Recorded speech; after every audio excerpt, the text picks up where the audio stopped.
Today, our word is bravery. There are so many thoughts and history and synonyms for bravery. A lot of times, bravery is conjoined with courage, and yet they are different. Bravery is the act, it's the means and the end. And courage is the feeling to face the fear and overcome the fear.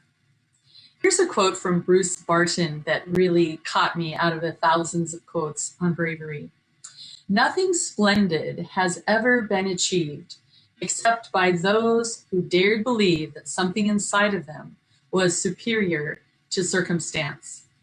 And this is something that we teach at inviteCHANGE, is when I am living from the inside out, from what is true, from my essence and from who I am, then circumstance, no matter how fearful or scary or filled with change that could be, I am true to my essence and I tap into my bravery and I take the action. I make the choice and go after it. When I was a little girl, I would come to my dad with something that was way bigger than I could even conceive. I might be nervous or scared, afraid.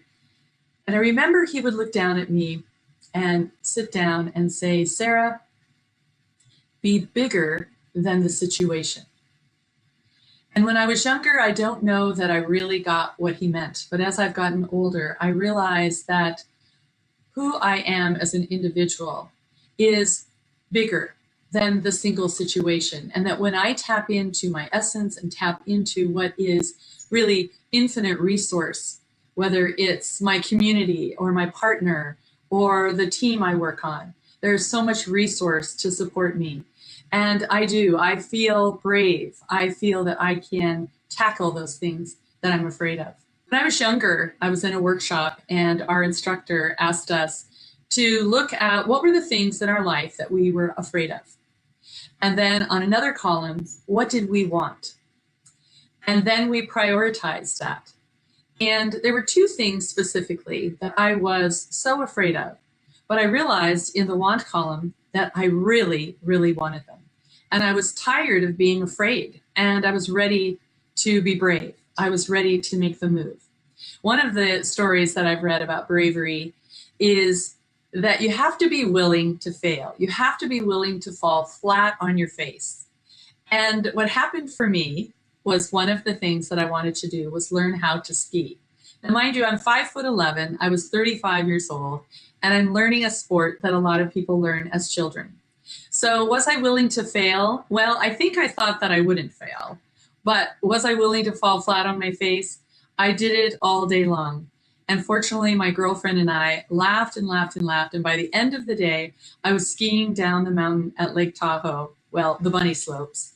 But I was able to face my fear and be brave and have what I want.